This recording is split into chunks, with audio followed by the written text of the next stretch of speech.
Dans notre étude de la synthèse du yoga, nous lisons le chapitre intitulé Les plaines de notre existence.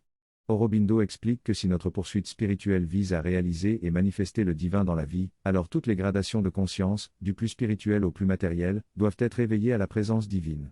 Pour cela, le yoga doit prendre conscience de ces plans d'existence, qui sont généralement ignorés dans les pratiques yogiques ascétiques où le but est simplement de se détacher de la vie.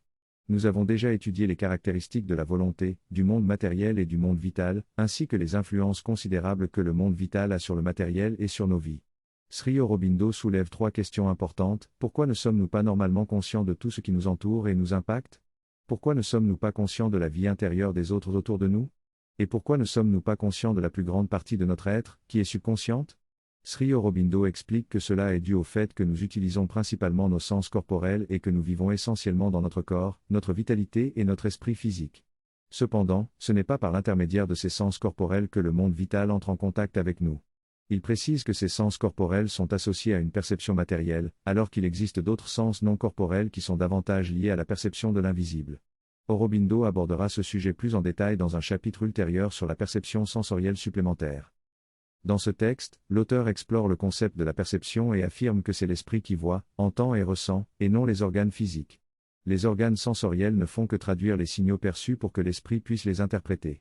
L'auteur mentionne des expériences de suggestion et d'hypnose pour démontrer que la vision peut être modifiée simplement par la suggestion placée dans l'esprit, ce qui montre que la perception visuelle se passe dans l'esprit et non dans la biologie. L'auteur explique également que lorsque l'esprit est confronté à des conditions physiques anormales, il peut voir au-delà des sens physiques et avoir des perceptions anormales. En fin de compte, l'auteur affirme que la perception est une rencontre de la conscience, que ce soit entre l'esprit et les sens corporels ou entre l'esprit et l'objet extérieur.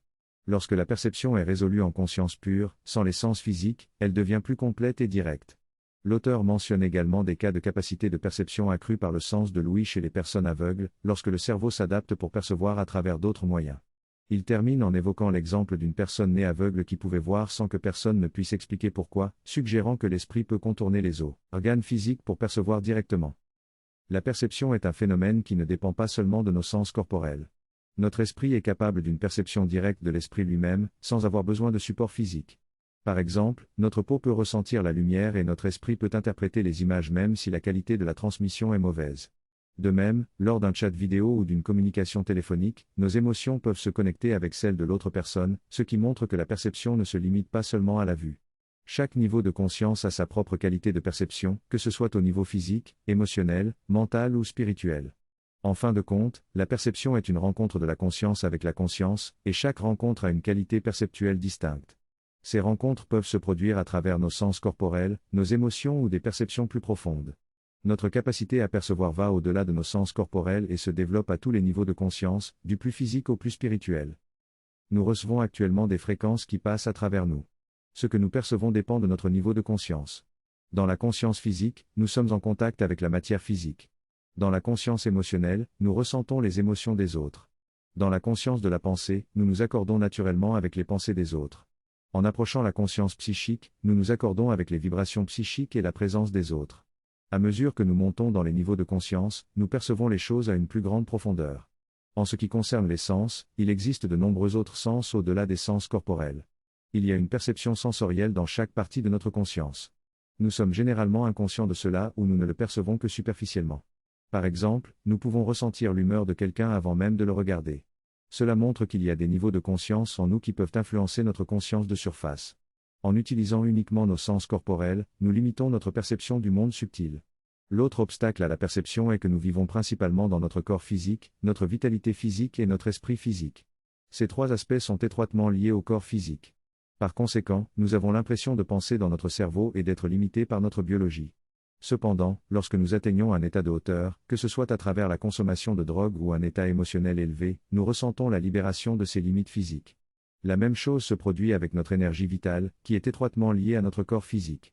Lorsque notre énergie est faible, nous nous sentons fatigués et lourds, mais lorsque notre énergie est élevée, nous nous sentons légers et libérés du corps. Par conséquent, si nous pouvons prendre conscience de ces dimensions intérieures, nous serons en mesure de percevoir les mondes subtils, les influences des autres et les différents niveaux de conscience à l'intérieur de nous-mêmes et des autres. Lorsque vous parvenez à animer votre esprit et à vous détacher de vos besoins physiques, vous expérimentez une pureté d'énergie. Parfois, des personnes exceptionnelles parviennent à soutenir leur esprit sans se nourrir, ce qui montre que l'esprit et l'énergie vitale sont indépendants du corps physique. Cependant, le corps physique a tendance à restreindre, diminuer et affaiblir cette énergie. Au début de l'évolution de la vie et de l'esprit, cette matérialité a emprisonné l'énergie et l'esprit, mais une connexion a été formée. Nous avons la capacité de puiser dans des niveaux supérieurs d'énergie lorsque nous sommes en détresse, mais nous avons tendance à nous habituer à puiser dans les ressources inférieures. Certains ont instinctivement développé la capacité de puiser de l'énergie de l'environnement, ce qui leur permet d'avoir beaucoup d'énergie malgré une faible consommation de nourriture. De même, en se connectant à des niveaux supérieurs de conscience, notre esprit devient plus clair, créatif et libre des limites du cerveau. Il est important d'apprendre à développer ces capacités et cela devrait être enseigné dans notre système éducatif. Après seulement quelques jours de formation, les avantages sont immenses. Le premier avantage est que vous êtes libéré de la fatigue cérébrale. Le deuxième avantage est que votre esprit devient plus clair, plus libre et plus créatif.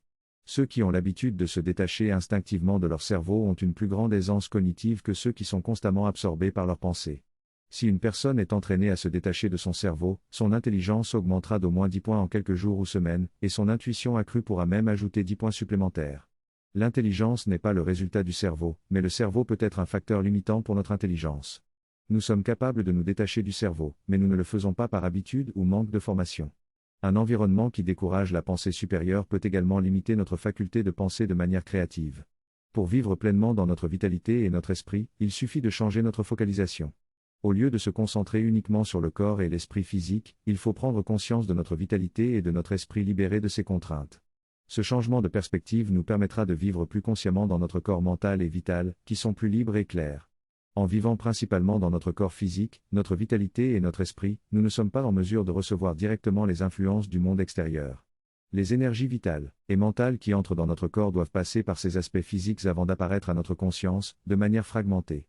Il est donc difficile de distinguer si ces influences proviennent de l'intérieur ou de l'extérieur. En développant notre conscience de notre corps mental et vital, nous pouvons mieux discerner ces influences et accéder à notre plein potentiel. Parfois, nous ne sommes pas conscients de la quantité de choses que nous absorbons de notre environnement. Nos pensées, nos émotions, même nos réactions peuvent être influencées par les autres.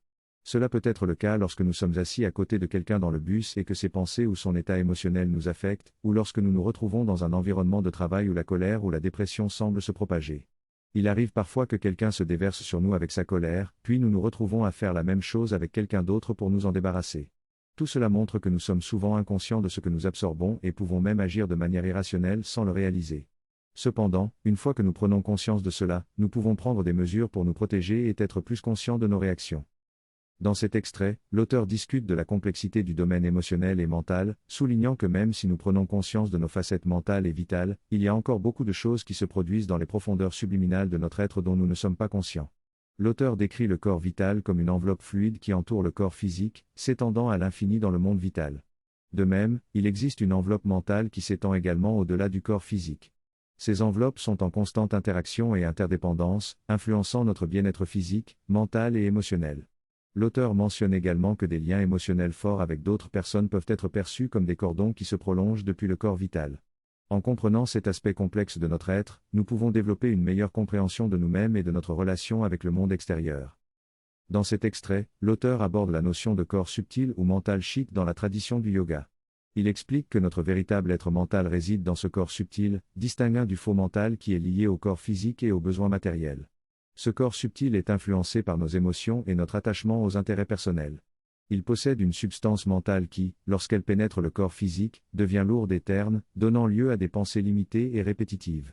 L'auteur suggère de remettre en question ces schémas de pensée et d'adopter des perspectives alternatives, en se plaçant dans le point de vue d'un observateur extérieur ou même d'un point de vue universel. Cela permettrait d'élargir notre compréhension et d'agir de manière plus altruiste et détachée de nos propres intérêts.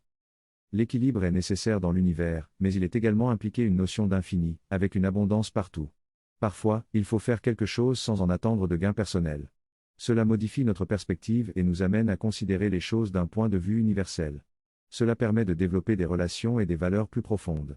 Les trois substances, mentale, vitale, physique, sont interdépendantes et peuvent s'influencer mutuellement. L'esprit a un pouvoir plus grand pour influencer le physique. La pratique de l'asana et une alimentation plus légère peuvent clarifier et purifier la conscience physique, ce qui peut entraîner des changements dans la pensée et l'esprit. Par exemple, une personne qui pratiquait le yoga a vu une transformation radicale dans sa vie professionnelle et personnelle, abandonnant la violence et la peur. Le yoga a purifié son corps physique, permettant à sa véritable nature mentale et vitale de se manifester.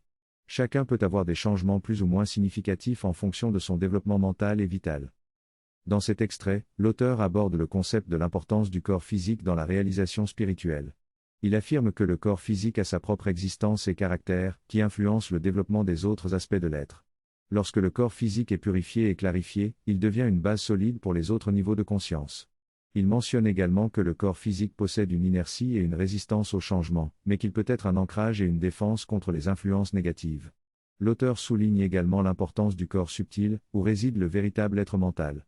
Il explique que lorsque l'esprit est libre et déconnecté de l'identification au corps physique, il peut se développer et se réaliser pleinement. Ce n'est qu'alors que l'on peut commencer une véritable évolution spirituelle. L'auteur décrit également l'expérience de la conscience mentale pure, qui peut se produire lorsqu'on se laisse aller à la rêverie. Cependant, il note que cette expérience est limitée à la conscience mentale et qu'elle n'est pas complètement séparée du corps physique. En somme, l'auteur met en avant le rôle essentiel du corps physique et du corps subtil dans le cheminement spirituel. Dans le monde mental de la création, lorsque l'on est immergé dans cet état, les images deviennent vivantes et réelles. Cependant, un cri soudain vous réveille de votre rêverie et la réalité s'estompe comme un songe. On vous dit alors que ce que vous viviez n'était qu'illusion et doit être abandonné. En fait, vous étiez plongé dans un plan ou un niveau de conscience mentale, et si vous créez des images, vous créez une réalité propre à ce domaine qui peut influencer le domaine physique, si un lien est établi. Lorsque l'on entreprend un projet, il est courant de rêvasser et de visualiser à quoi il ressemblera. On peut facilement glisser dans une fantaisie peu utile, ou bien créer visuellement l'espace que l'on est en train de construire.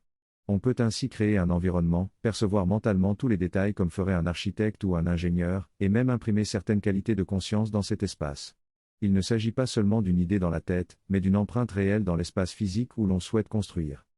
Cette empreinte contribue à faciliter le processus d'actualisation du projet.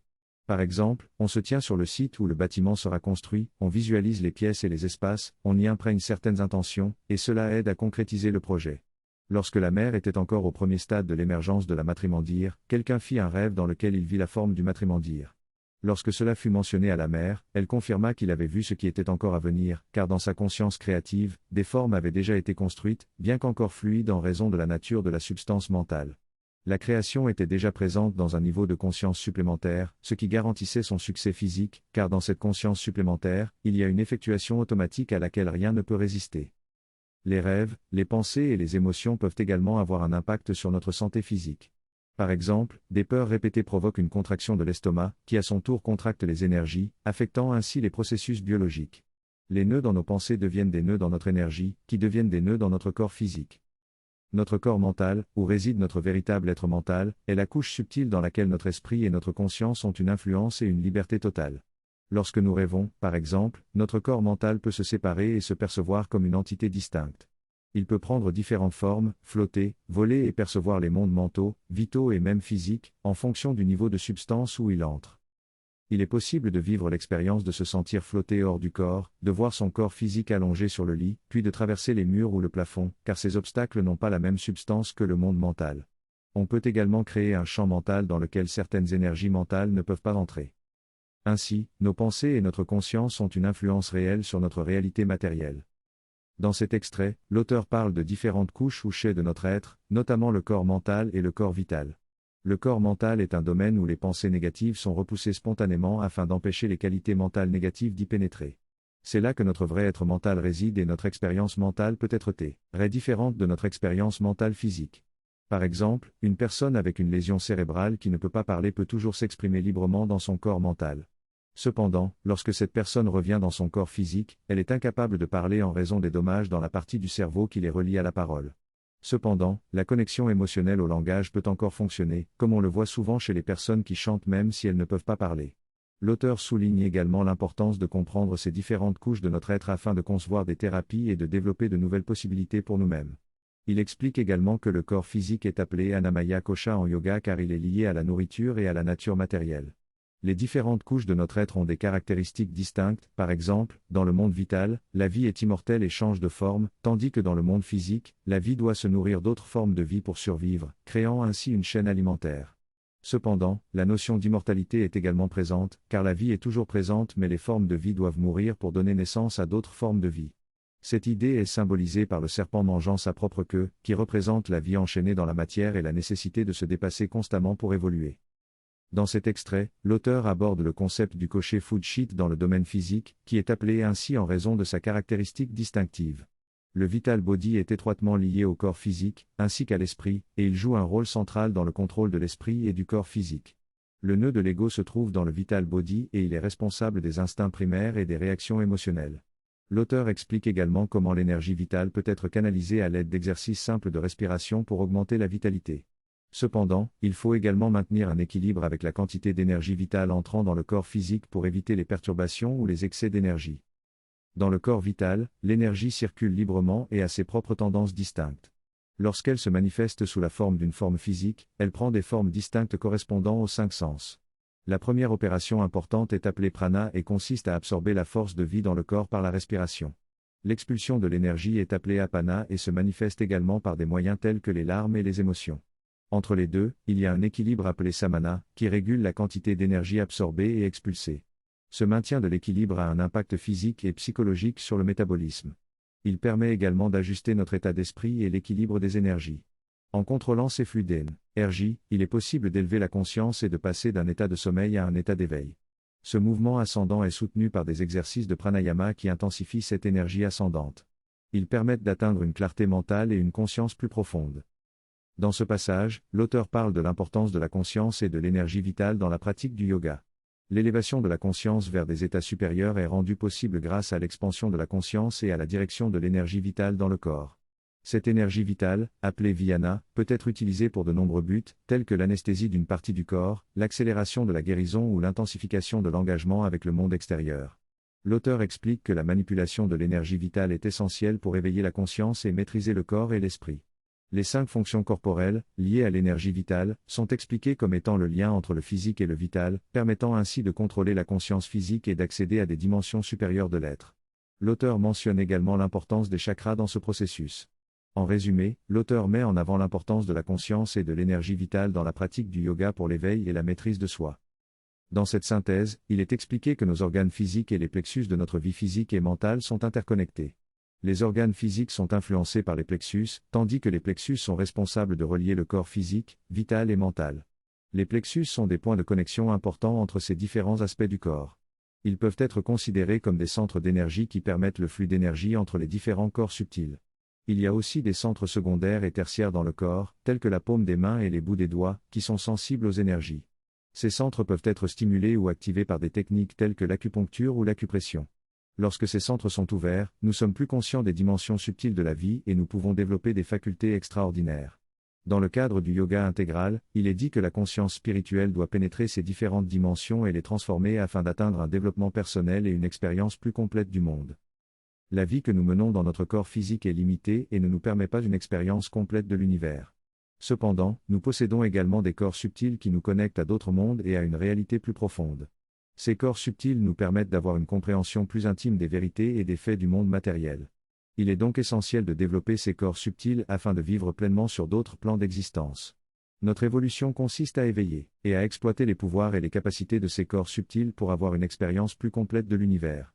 Ces corps subtils contiennent déjà le potentiel de notre évolution future, et en les développant, nous améliorons notre expression spirituelle dans le monde. Il est donc important d'accorder de l'importance à cet aspect de notre être et de le cultiver pour permettre à notre esprit de s'exprimer pleinement. Cette idée est développée plus en détail dans les écrits de Sri Aurobindo.